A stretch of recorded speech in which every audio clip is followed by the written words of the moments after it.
Hello, ഇന്ന് പൊന്നാങ്കണ്ണി ചീര കറി വെക്കാമെന്ന് ഉപ്പേരി ഉണ്ടാക്കാമെന്ന് വിചാരിച്ചിട്ട് പറമ്പിലോട്ട് ഇറങ്ങിയതാണ് കേട്ടോ. അപ്പോൾ പൊന്നാങ്കണ്ണി ചീര കുറച്ചൊക്കെ നുള്ളി എടുക്കാൻ വേണ്ടി കുറച്ചൊക്കെ നുള്ളി എടുക്കുന്ന ഇടയിൽ എനിക്ക് ഓർമ്മ വന്ന്, കുറച്ച് നുള്ളിയതിന് ശേഷമാണ് ഓർമ്മ വന്നാണല്ലോ ഇത് വീഡിയോ ഇട്ടാലോ എന്ന്. അങ്ങനെ ഞാൻ വീണ്ടും വന്ന് ക്യാമറ എടുത്തുണ്ട്. ഇതാ നുള്ളി അടയാളാണ് ഇതൊക്കെ കേട്ടോ. ആദ്യം പൊട്ടിച്ച അടയാളാണ് ഇതൊക്കെ. ക്യാമറ എടുത്ത് കൊണ്ടുവന്നതാ ഇപ്പോൾ പൊന്നാങ്കണ്ണി ചീര പറിക്കണം, ബാക്കിയും കൂടി പറിക്കണത് ഞാൻ വീഡിയോ ആക്കിയതാണ്.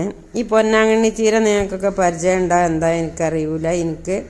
ഞാൻ കടയിൽ നിന്ന് വാങ്ങിയതാണ്. ഇത് കണ്ണിന് നല്ലതാണെന്നാണ് പറഞ്ഞത്. പൊന്നാങ്കണ്ണി ചീര കേട്ടോ. ഇത്തിരിയേ നമുക്ക് ഉണ്ടായിട്ടുള്ളൂ, കൂടുതലൊന്നും ഉണ്ടായിട്ടില്ല. ഉള്ളത് ഞാൻ ഇങ്ങോട്ട് നുള്ളിയെടുത്തതാണ്. അത് നമുക്ക് കൂട്ടാനാക്കാമെന്ന് വിചാരിച്ചിട്ട് നുള്ളിയെടുത്തു.